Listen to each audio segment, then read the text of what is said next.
Again, I would like to request, pakitaas nga po ang kanang kamay, everyone. Pakitaas po ang kanang kamay. Pabigyan mo na sa kanan mo, sabihin mo sa kanya, magandang umaga sa'yo. Ayan, no? Okay, kaliwa naman po, kaliwa naman, favor na. Pakitapigin na sa kaliwa mo, sabihin mo sa kanya, mas maganda ka pa sa umaga.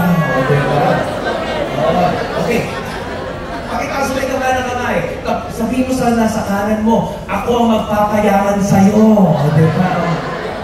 Okay, kaliwa naman, pabigyan mo na sa kaliwa mo, sabihin mo sa kanya, inilibre kita na yan. Hi! Good morning! Ayan. Maraming salamat po, Sir Nino, and maraming salamat po, Sir Dennis, Sir Luchito, Ibrahim, thank you po, and si Sharon, na PTI Rizal, ako po si PJ. At gaya nga po nung sinabi ni Sharon, isa po akong mentor ng PTI and Go Negosyo, kapatid mentor ni. At a survey lang, question po ha, and be honest with me. Sino po dito ang merong negosyo na, nasa kamay? Maski malita, it's okay. May negosyo na. Okay, sino dito ang nagbabalak ka ng magnegosyo sa kamay? Ayan, may nagbabalak ka na. O sino dito ang gustong maging mayaman sa kamay? Ayan, sino dito ang gustong makapangasawa ng mayaman? Aba, yung iba choosy. Gusto nagdarahot sa buhay, joke. Kaya pakita sa kanan kamay, tapingin mo na sa kanan mo, sabihin sa kanya, yayaman tayo. Kaliwa naman, tapingin mo na sa kaliwa mo, sabihin sa kanya, meron ba tayo dyan? Yun lang. So ako po si TJ, ang pag-uusapan ko po ay Discounting Pinoy or Business Continuity Planning. Ano po ibig sabihin nun? Pakisabi nga po yung word na entrepreneur. Yan, very good. Kasi po, ang origins po ng word na entrepreneur ay galing po sa French word yan na ibig sabihin ay gumagawa ng paraan. Diba? Ibig sabihin nun sa Tagalog, dumidiskarte. Kung walang paraan, gagawa natin ang paraan. Kaya po nakakatawa dito. On the way here, sinabay ko po yung 4-year-old niece ko kasi gusto niyang puntahan yung future school niya kasi nag-enroll siya sa Cavite, malapit na. No? Nakakatawa po, yung sasakyan ko po ay 2000s na CRV. Ano yung luma na 20 years na muna. So sumabay siya sa akin. Sabi niya sa sasakyan ko, sabi niya, Siri, play Let It Go from Frozen. Sabi ko, wait. Sabi ko, Millie, it's not computer, right? It doesn't have internet access. Sabi niya, sorry. Alexa, play Frozen, Let It Go. Sabi ko, walang Siri, walang Alexa yan. Oh, sorry. Okay, Google, play Frozen, Let It Go. Kasi hindi niya mag-gets na hindi connected sa internet at hindi AI-powered yung radio ko. Kasi sabi ko na, it doesn't have Google, it doesn't have Siri, it doesn't have Alexa. So you can't play Let It Go from Frozen. So sabi niya sa akin, okay, sure. Sabi niya sa akin, Tito PJ, sing Let It Go. Ako na lang yung tinakanta. Ano ibig sabihin nun? Hindi sa papayag na hindi sa makakarinig ng Let It Go. Ganon din po ang isang entrepreneur. At ito, napapansin nyo ha, sa pag-akyat ko, dito sa Mega Mall, at dito sa area na to, di ba, unfortunately, meron tayong mga naghihirap, medyo dadarahok sa buhay ng mga kapatid. Tama po ba? At isang beses, bakit ako ng Mega Mall? Sabi sa akin, Kuya, sige na, kasi pauwi na ako umulan Tsaka, uubuin pa yata ako. Baka meron kang barya dyan. Ano sabi ko? Sorry, wala akong barya Ano sabi sa akin? Sige sir, buo na lang. Ayos. Ang tawag doon, kabe. Ano ibig sabihin nun? Eto po. Isang beses, sa traffic naman po ako.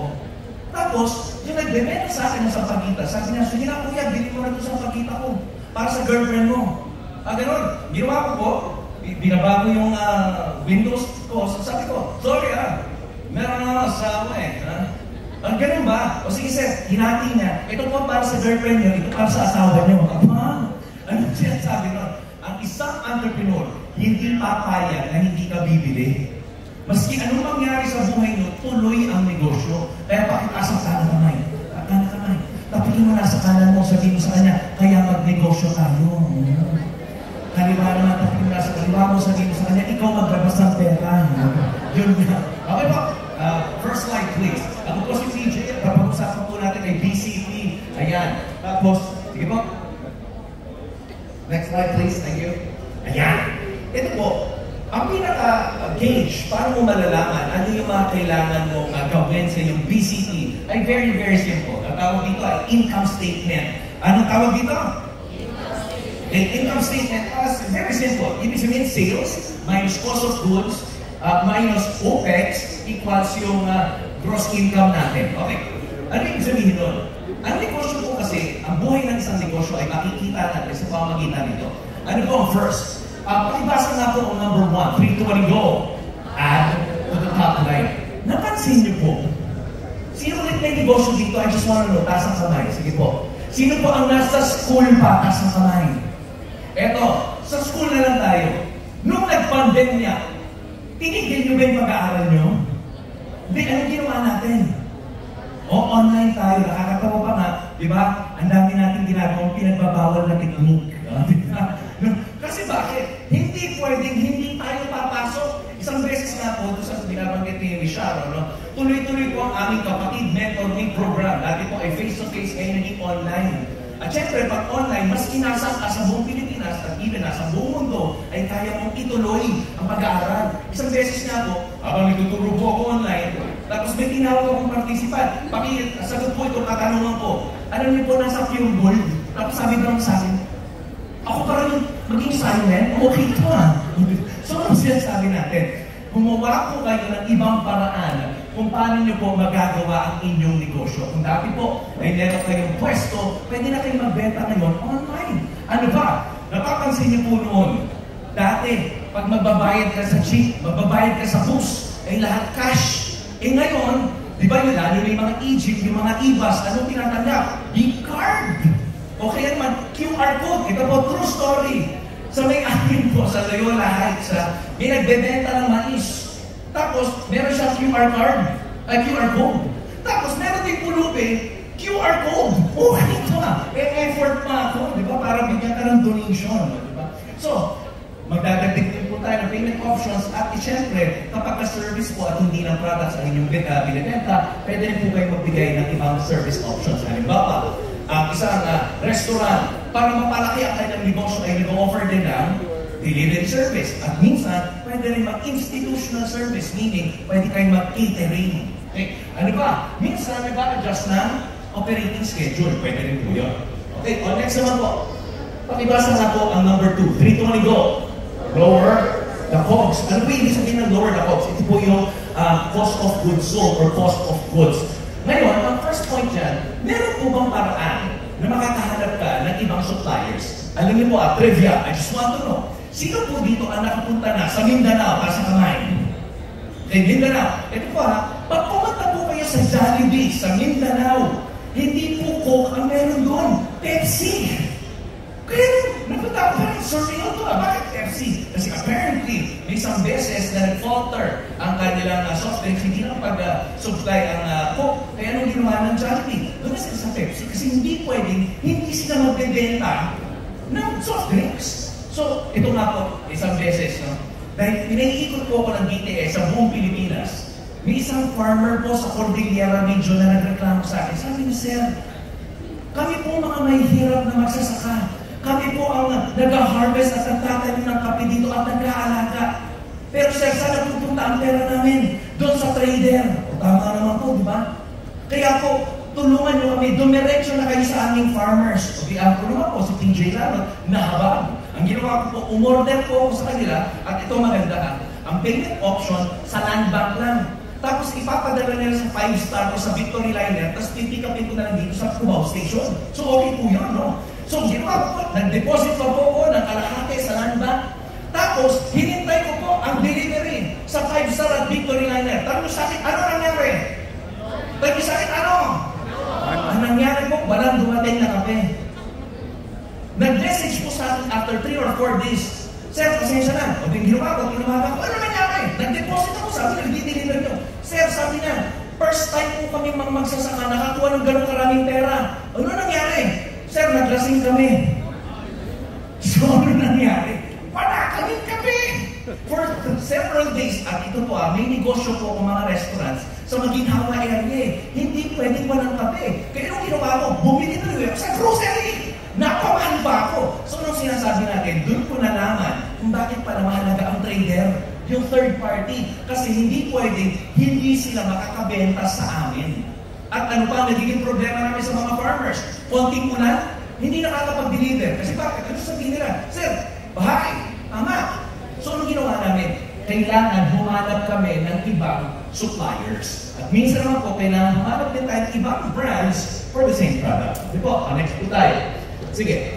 Ngayon po, pakibasa ang number 3. 3 to 1 go. Maximize OPEX. Napapansin niyo po sa ibang mga fast food chains, pag mag-order ka, computer, touchscreen, yun po sinasabi ni Sir Dennis. Ang touchscreen, walang overtime pay, walang 50 pesos per day na increase, walang 13th month pay, walang kalta sa SS PhilHealth Pag-ibig. Gets po natin. So ano sinasabi natin? Minsan po, para masulit ang ating OPEX, talagang kailangan bumili tayo ng ibang equipment or ma-upgrade natin yun. At minsan naman, kailangan better staff. Kasi minsan, ito po ulit, sino dito ang nagdinegosyo na sa kamay? At I'm sure you can relate to me. Kapag ka tumatagal sa inyo ang mga staff, nagkakasungay, tama po ba?